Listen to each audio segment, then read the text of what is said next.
이 시간 읽어드린 본문의 말씀을 근거로 해서 복이 있는 사람이라는 제목으로 여러분들과 말씀을 나누기를 원합니다.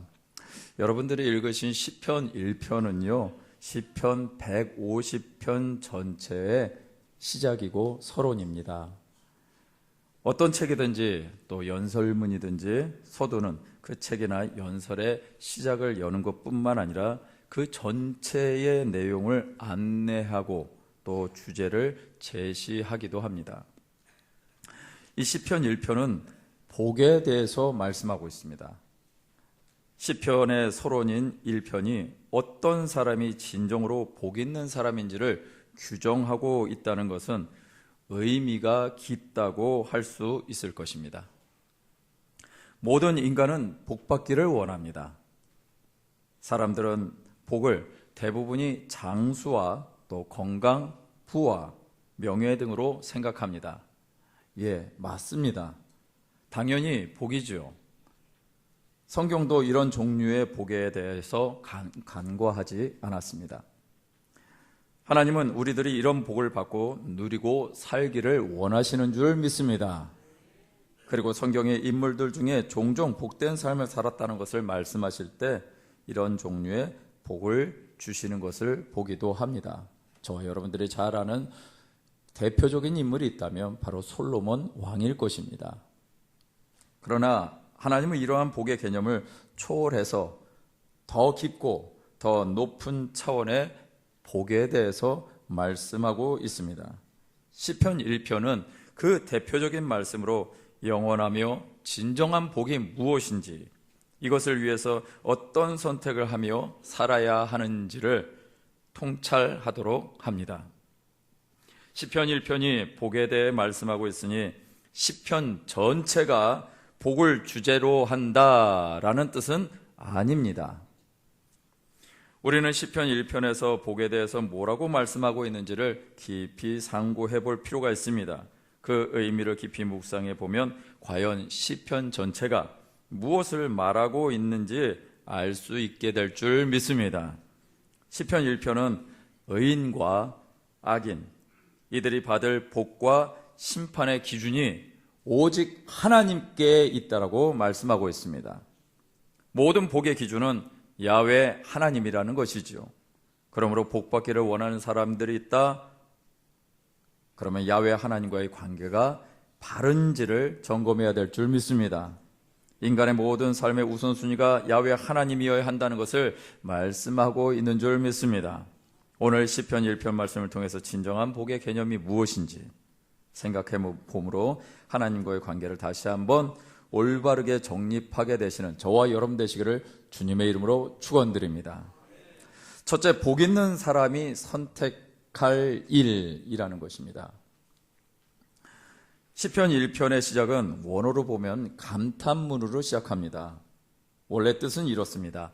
아, 얼마나 복이 있는가 이런 사람들은, 이런 뜻입니다. 1절과 2절에서는 복 있는 사람이 피해야 할 것과 행해야 할 것에 대해 기록하고 있습니다. 1절에 보니까 복 있는 사람이 선택하지 말아야 될 것들이 있는데 보니까 악인의 꾀를, 죄인의 길을, 오만한 자들의 자리를 이라고 표현하고 있습니다. 그리고 그것을 따르지 않고 그 길에 서지 않고 그 자리에 앉지 않는다라고 말씀하고 있습니다. 이 행위들은요, 하나님의 복을 받는 사람들이 피해야 할 악의 모습들이라고 경고하고 있는 것입니다.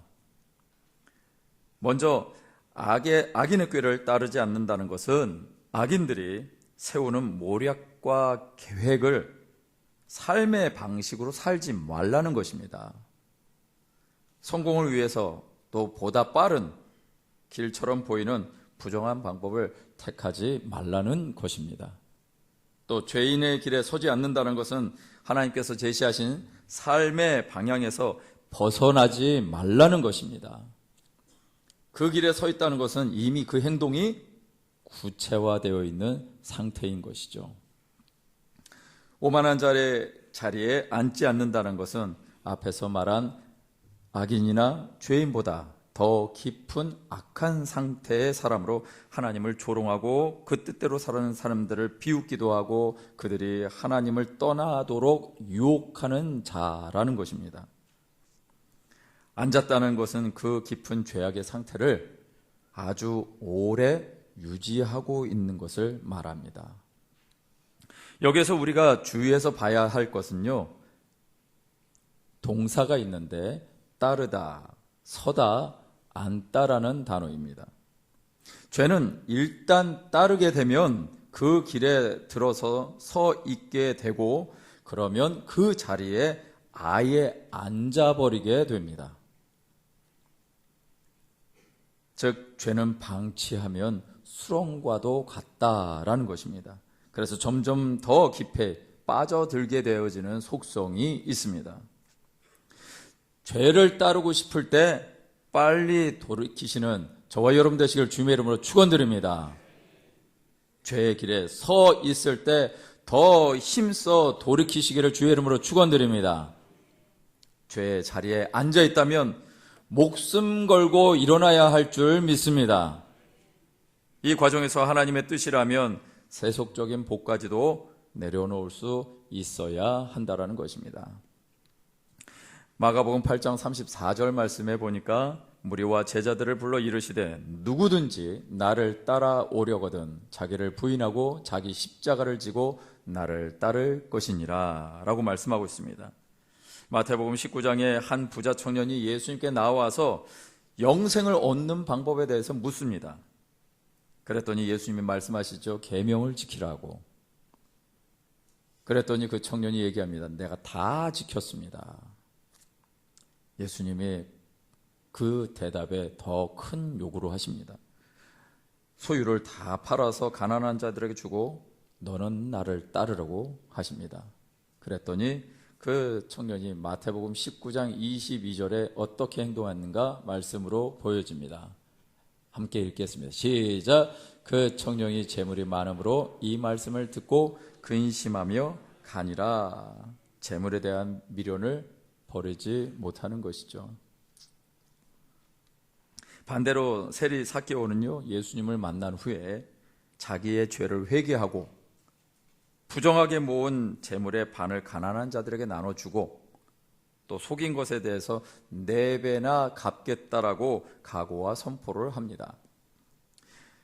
죄의 길에서 돌이키는 것이 복 있는 삶의 시작인 줄 믿습니다.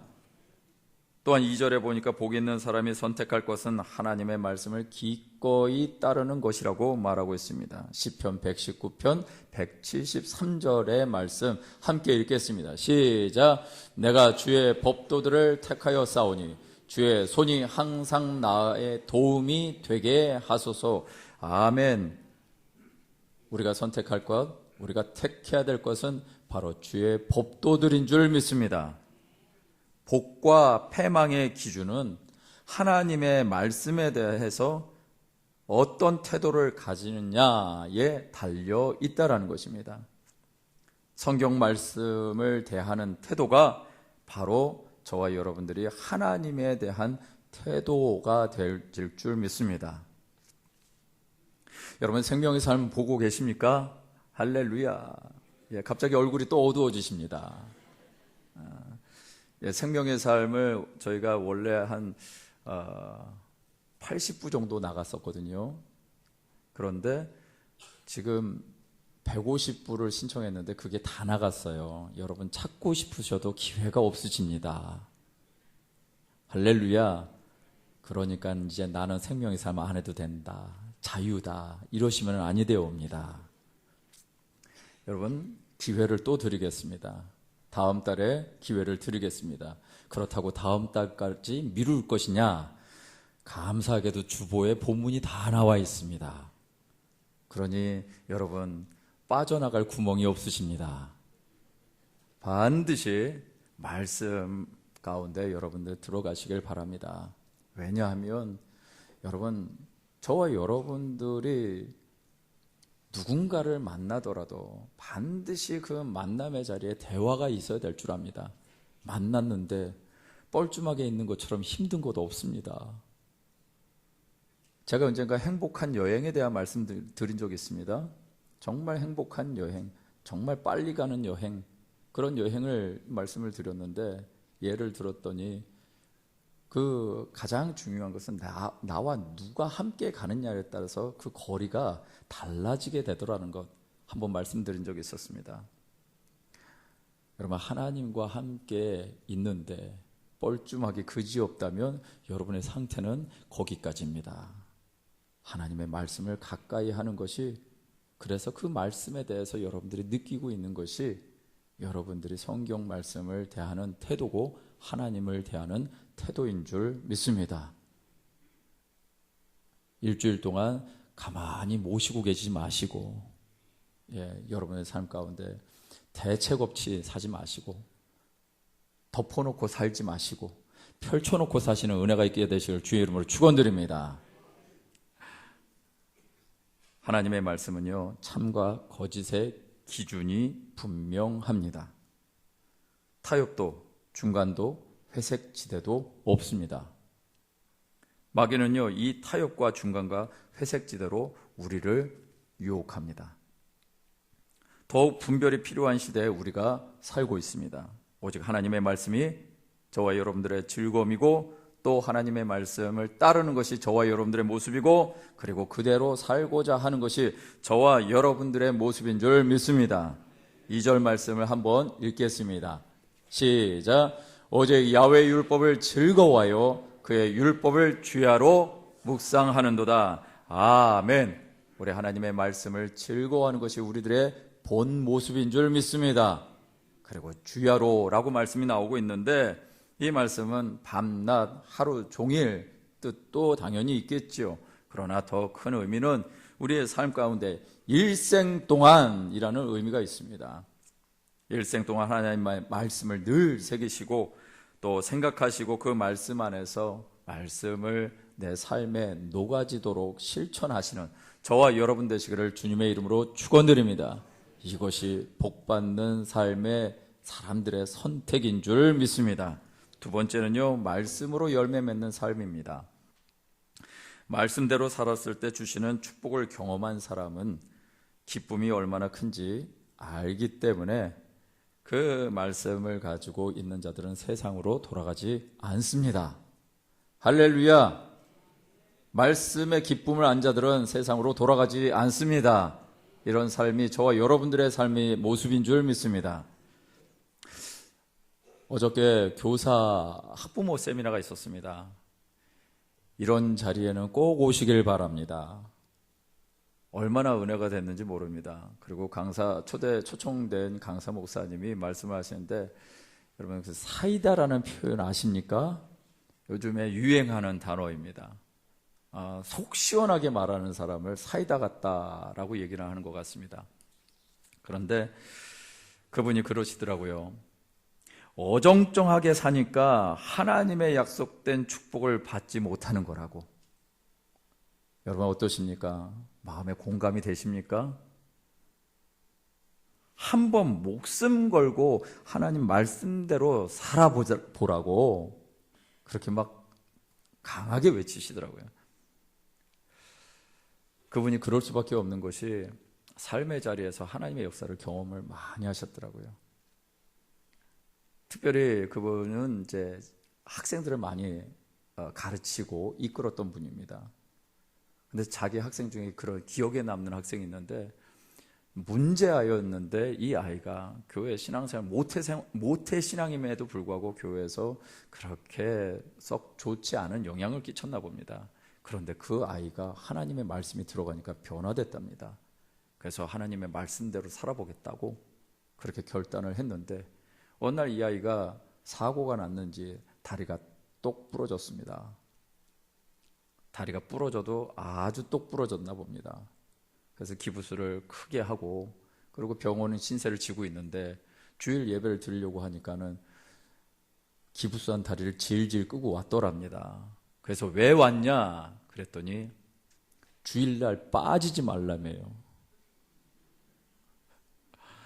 그 말 한마디에 이 아이가 그렇게 왔던 겁니다.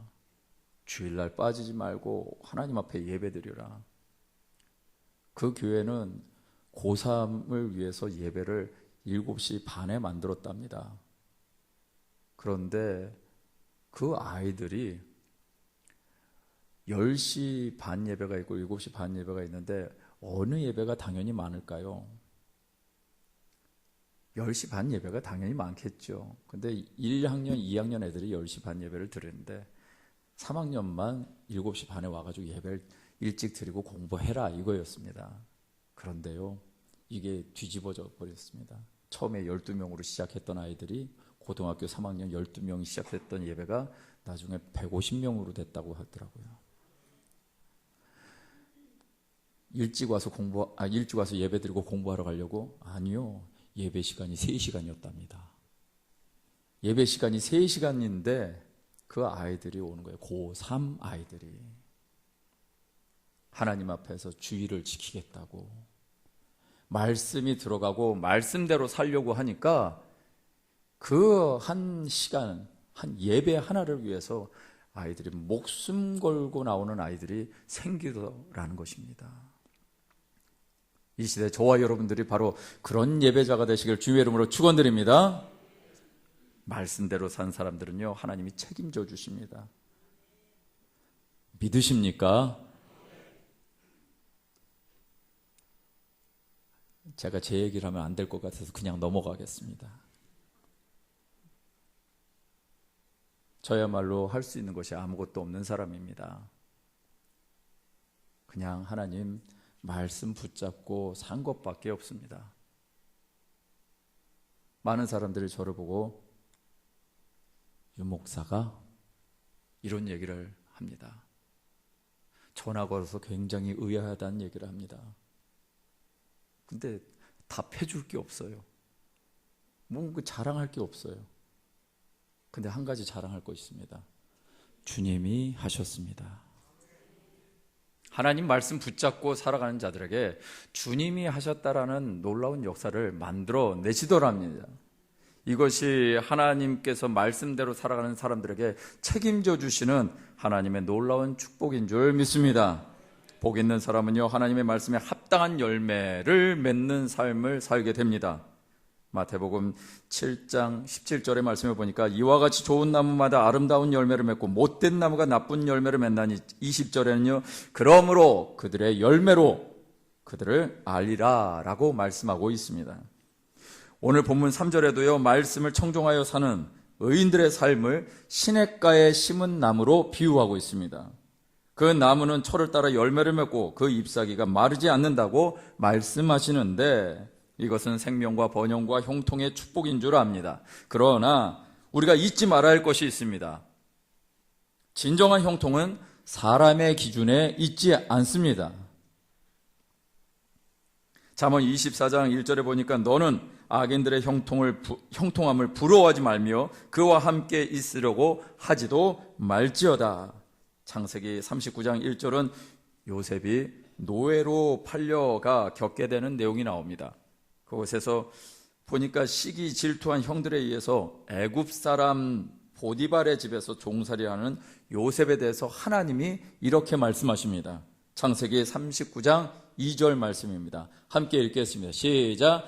야훼께서 모세와 함께 하심으로 그가 형통한 자가 되어 그의 주인 애굽 사람의 집에 있으니 3절까지요. 그의 주인이 야훼께서 그와 함께 하심을 보며 또 야훼께서 그의 범사에 형통하게 하심을 보았더라. 그 말 이어져서 39장 23절에도요. 함께 읽겠습니다. 시작. 간수장은 그의 손에 맡긴 것을 무엇이든지 살펴보지 아니하였으니 이는 야훼께서 요셉과 함께 하심이라. 야훼께서 그를 범사에 형통하게 하셨더라. 아멘. 아멘.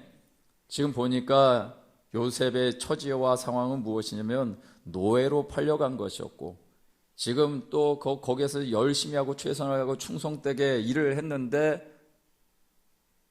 모함을 받아서 감옥에 갇히는 신세가 되었습니다.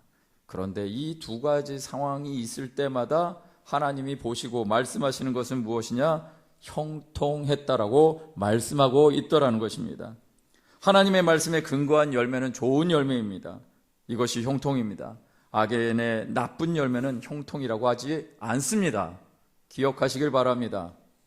악인의 나쁜 열매, 우리가 보여지는 열매가 괜찮아 보이는데 그것이 악인의 열매라면 형통이라고 하나님은 보시지 않더라는 것입니다.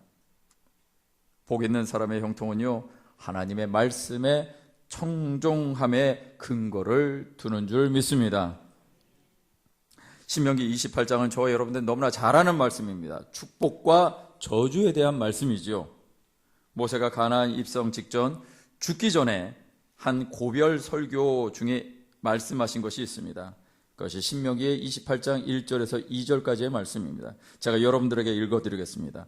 내가 내 하나님 야훼의 말씀을 삼가 듣고 내가 오늘 내게 명령하는 그의 모든 명령을 지켜 행하면 내 하나님 야훼께서 너를 세계 모든 민족 위에 뛰어나게 하실 것이라. 내가 내 하나님 야훼의 말씀을 청종하면 이 모든 복이 내게 임하며 내게 이르리니. 할렐루야. 아멘. 하나님께서 말씀하셨습니다. 그리고 모세의 설교를 통해서 그렇게 이스라엘 백성들에게 전해줬습니다. 이 안에 무엇이 담겨있는가? 모세가 간곡히 이스라엘 백성들에게 부탁합니다. 그것은 제발 축복된 삶을 살라고. 제발 축복된 삶을 살라고. 축복과 저주의 기준은 딱 한 가지입니다. 하나님의 말씀을 청종하느냐, 그렇지 않느냐라는 것입니다. 요즘 제가 신방을 많이 다니다 보니까요, 우리 성도님들의 삶에 어떤 일들이 벌어진지 조금 보게 됩니다. 어떤 분들은 정말 하나님께서 축복하시고 형통케 하셨다라는 것을 보기도 하지만 어떤 분들은 정말 필요합니다. 하나님의 형통과 하나님의 축복이 필요합니다 라고 해서 간절히 기도하는 분들도 있습니다. 여러분, 우리의 삶 가운데 하나님께서 역사하십니다. 여러분, 하나님께서 역사하신 것을 믿으십니까? 오늘 저와 여러분들이 붙잡아야 될 것은 내 형편의 어떠함을 붙잡는 것이 아니라 하나님이 일하실 것을 믿으시는 저와 여러분 되시길 주님의 이름으로 축원드립니다. 하나님께서 여러분들 축복하기를 원하십니다. 여러분들 잘 되기를 원하시는 줄 믿습니다. 왜냐하면 여러분들의 삶을 통해서 하나님이 영광 받으셔야만 하기 때문입니다. 하나님이 영광 받으신다는 건 다른 게 아니에요. 여러분들의 삶을 통해서 하나님이 진짜 하나님이시네, 이거 발견하는 것인 줄 믿습니다. 이를 위해서 우리는 목숨을 걸고 하나님의 말씀대로 사셔야 될 줄 믿습니다. 어정쩡하게 살지 말자고요. 정말 말씀대로 한번 제대로 믿어보자고요. 말씀이 이렇게 하고 있으니까, 이렇게 선언하고 있으니까 그 말씀대로 한번 그렇게 살아보자고요. 다리를 부러져서 기부스했던 한 아이가 결국 말씀을 따라서 왔더니 나중에 그 아이가 그 교회에 큰 기둥이 됐다라고 말씀을 하시더라고요. 저도 개인적으로 그런 아이가 있습니다. 어저께 강의를 들으면서 그 아이를 생각하면서 그냥 눈물이 났습니다. 예전에 교회를 담임한 적이 있었습니다. 제가요. 많이 어려웠었던 시간이었는데 제가 가르쳤던 아이 하나가 연락이 왔습니다. 직장 생활하고 있는데, 전에 있었던 교회를 다니고 있으면서 직장 생활하고 있는데 갑자기 연락이 왔어요. 목사님, 처음 출근해서 연락드려요. 그래, 잘 됐다. 같이 기도했습니다. 그리고 한 달 뒤에 또 연락이 왔습니다. 목사님, 뵙고 싶어요. 그래서 왜? 아이고, 어쨌거나 오면 좋지 해서 왔습니다. 와서 케이크를 하나 들고 왔어요. 그래서 너무 이렇게 반가운 교제 시간을 가졌는데 갈 때 갑자기 봉투를 내는 거예요. 그래서 뭐야? 그랬더니 제 첫 월급이에요. 하나님께서 그 아이 어떻게 하셨을까요? 제가 달라는 소리 안 했어요. 그렇게 어렵게 보지 마세요. 네.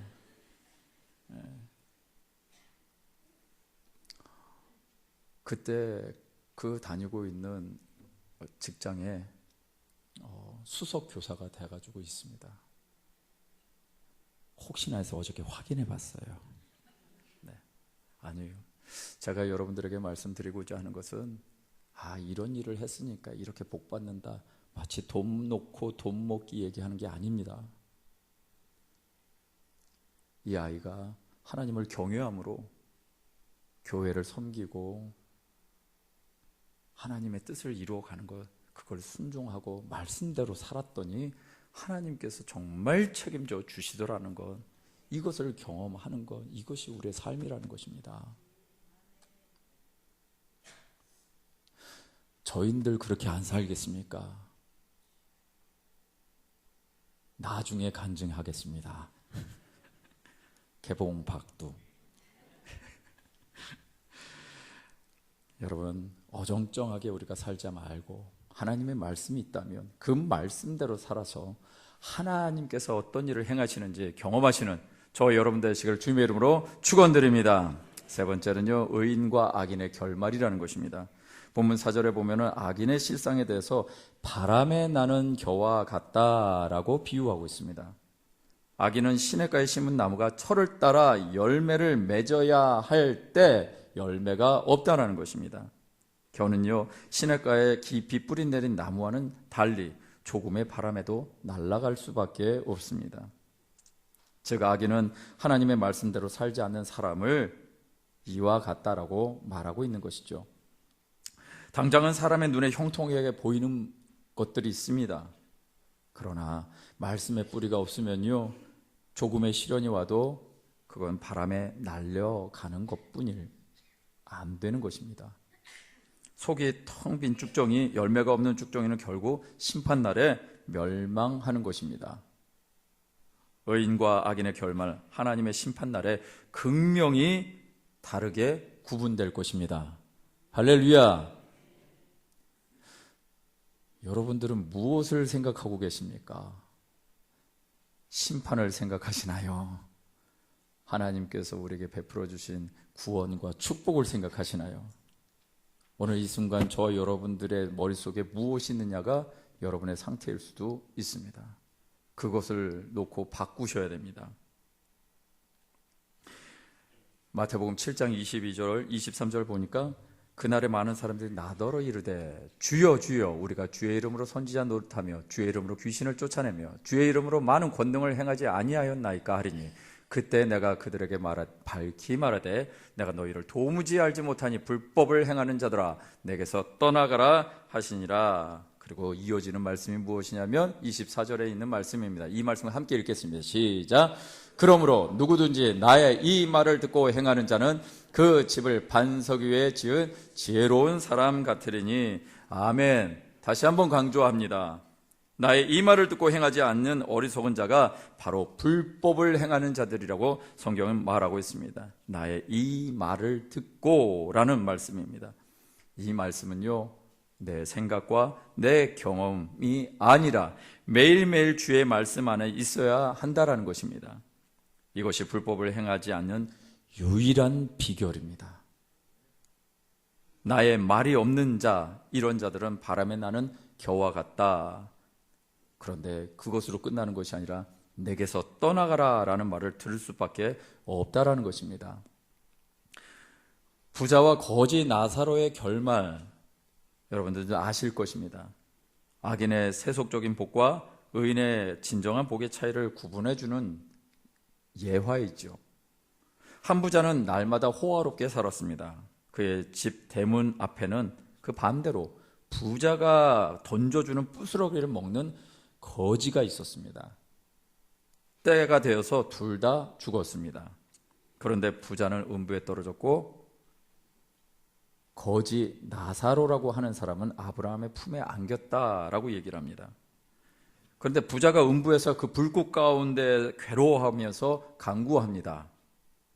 나사로를 보내서 손가락 끝에 물을 찍어 자기 입에 적셔 달라고. 이에 아브라함이 말하는 것이 누가복음 16장 25절 말씀에 있습니다. 이 말씀 보니까 아브라함이 이르되 예, 너는 살았을 때 좋은 것을 받았고 나사로는 고난을 받았으니 이것을 기억하라. 이제 그는 여기서 위로를 받고 너는 괴로움을 받느니라. 여러분, 당시에 이 부자는 어떤 사람이었을까 좀 생각을 해보면 유명한 사람이지 않았을까요?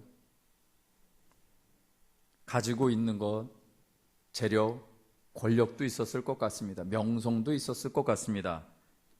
그런데 나사로는 그의 이름조차 사람들에게 불려지지도 않았을 것 같습니다. 그러나 예수님은 부자의 이름을 구체적으로 말씀하고 있지 않습니다. 왜 그럴까요? 그것은 그의 이름이 천국에 없기 때문입니다. 그러나 거지 나사로는 정확한 이름으로 언급되어 있습니다.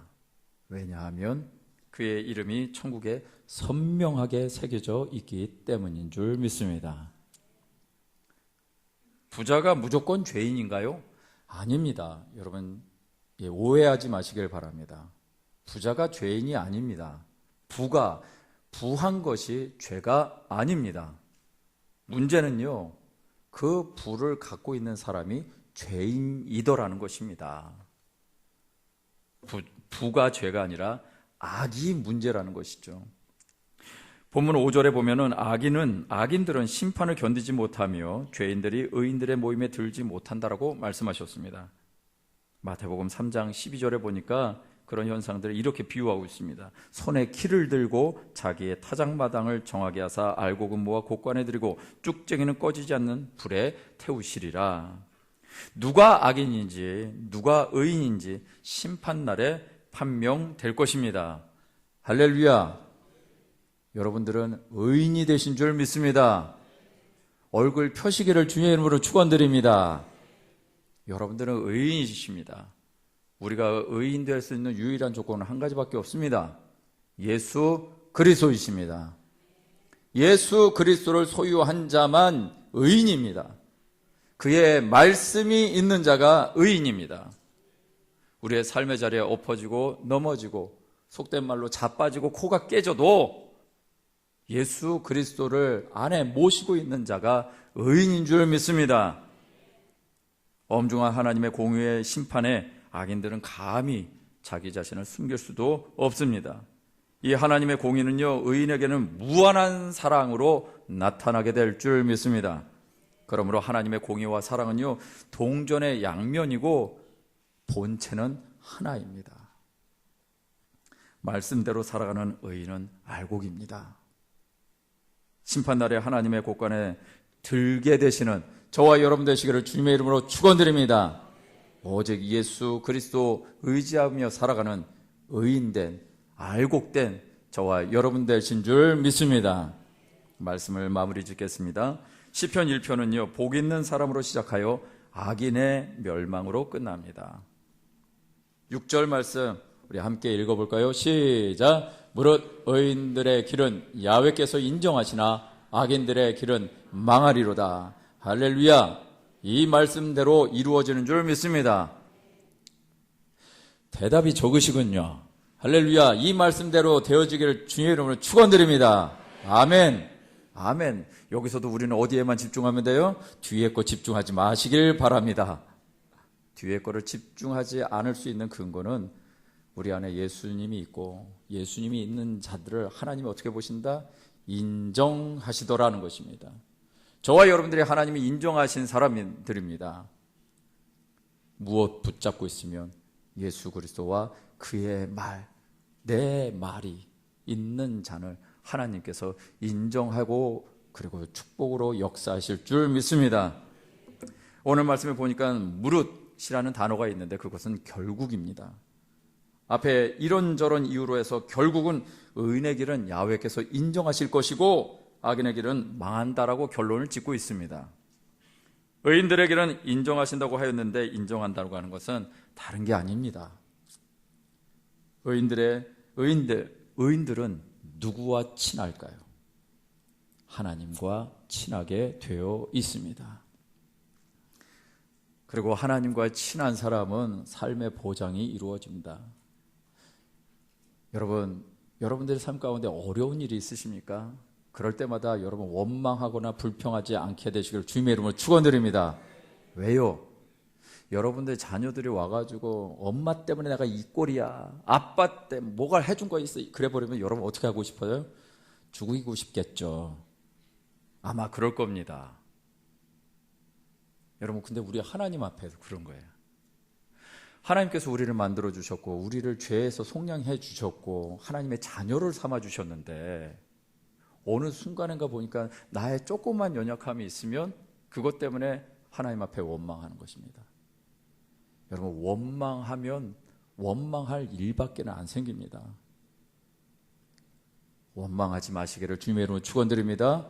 하나님 앞에 감사함으로 나가시는 자들에게 하나님께서는 반드시 역사하시는 줄 믿습니다. 그것이 하나님 아버지를 아는 자이고 하나님을 부모로 모신 자들인 줄 믿습니다.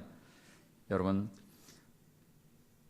의인들이 주님과 함께 친밀한 관계를 맺는 것, 이것이 복의 시작입니다. 하나님과의 관계, 바른 관계가 복 그 자체입니다. 하나님은 우리에게 좋은 것으로 채워주시기를 원하시는 분이십니다. 그러나 세속적인 복이 전부라고 생각해서 하나님이 원하시는 진정한 복인 그분과의 관계를 소홀히 여기고 놓치지 말아야 할 줄 믿습니다. 우리는 날마다 매 순간 이 선택의 기로에 놓여 있습니다. 아까 말씀드린 것처럼 우리는 생명의 삶이라는 것을 하고 있습니다. 이제 3호로는 끝났고 여러분들이 사고 싶어서도 못 사지만 4호로가 여러분들에게 준비되어 있습니다. 감사함으로 그 말씀을 기대하는 마음으로 함께 말씀 묵상에 동참해 주신다면 우리 하나님과 친밀한 교제가 있는 자들에게 약속하신, 말씀으로 말미암는 약속하신 그 축복들이 저와 여러분들에게 있게 되어질 줄 믿습니다. 요즘에 제게 믿음이 있습니다. 하나님께서 우리 성도님들을 축복하신다라는 믿음이 있습니다. 만약 이것이 잘 안 믿어진다면 저 믿음을 좀 따라오시길 바랍니다. 그래서 하나님께서 역사하시는 것을 함께 경험하자고요. 예수님만 붙잡고 살고 내 안에 연약함이 있지만 그 연약함 속에서도 하나님의 말씀, 주님의 입으로 나오는 말씀, 그 말씀 붙잡고 하나님께서 우리에게 주시고자 하는 그 축복 이루시겠다라고 하신다면 반드시 이루어질 거다라는 그런 믿음을 가지시고 우리의 삶의 문제를 뚫고 나가시는 복 있는 삶을 사시는 저와 여러분 되시기를 주님의 이름으로 축원드립니다. 아멘. 이제 우리에게 바라는 거 한 가지, 그냥 기대하기만 하면 됩니다. 우리가 살아가는 이 세상 가운데 이미 내세는 준비가 되어진 줄 믿습니다. 내세는 하나님의 축복된 나라에 우리가 들어갈 건 준비되어 있습니다. 그러나 그 나라뿐만 아니라 하나님이 원하시는 것은 이 땅 가운데서도 하나님의 나라가 회복되어지고 하나님 나라의 온전한 복이 회복되어지는 것이 하나님의 뜻이고 하나님의 소원이고 하나님의 바람인 줄 믿습니다. 이 바람이 저와 여러분들의 것이 되시기를 원하시는 것이 우리 아버지 하나님의 마음인 줄 믿습니다. 이 믿음을 가지시고 우리의 가운데서 역사하시는 하나님의 놀라운 일들을 경험하시는 저와 여러분 되시기를 주님의 이름으로 축원드립니다. 아멘. 이 시간 우리 함께 그 마음을 가지고 나아가기를 원합니다. 우리 하나님이 어떤 분이신지. 여러분들이 너무나 잘 아는 찬양이 있습니다. 예배할 때마다 부르는 찬양이죠. 나의 주 나의 하나님. 이 가사 중에 이런 가사가 있더라고요. 깨트릴 옥합 내게 없으며 주께 드릴 향이 없지만 하나님 형상대로 날 빚으사 새 영을 내게 부어주소서. 고통 속에 방황하는 내 마음, 주께로 갈 수 없지만 저항할 수 없는 그 은혜로 주님의 길을 걷게 하소서. 하나님이 우리에게 예비하신 그 길은 우리에게 가장 최고의 길이고 가장 최고의 축복된 길인 줄 믿습니다. 그 믿음을 가지고 우리 하나님 앞에 찬양 드릴까요? 나의 주 나의 하나님, 주를 경배합니다. 나의 주 나의 하나님이여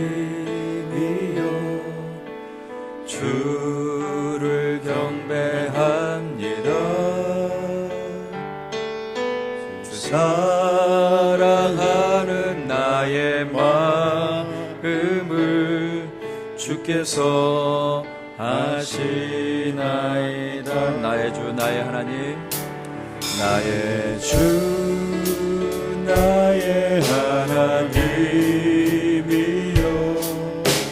주를 경배합니다. 주 사랑하는 나의 마음을 주께서 아시나이다. 깨뜨릴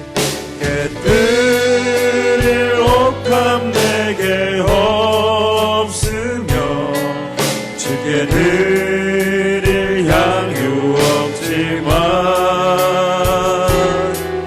하나님 형상대로 날 빚으사 새 영을 내게 부어주소서. 나의 주 나의 주 나의 하나님이여, 주를 경배합니다.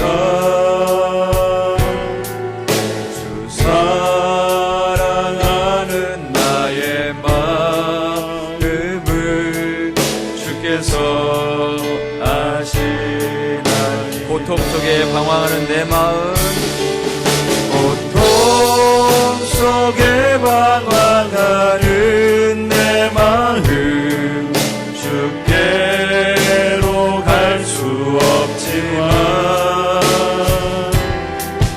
저항할 수 없는 그 은혜로 주님의 길을 걷게 고통 속에 방황하는 내 마음, 주께로 갈 수 없지만 저항할 수 없는 그대로, 저항할 수 없는 그 은혜로 주님의 길을 걷게 하소서. 나의 하나님이여, 주를 경배합니다.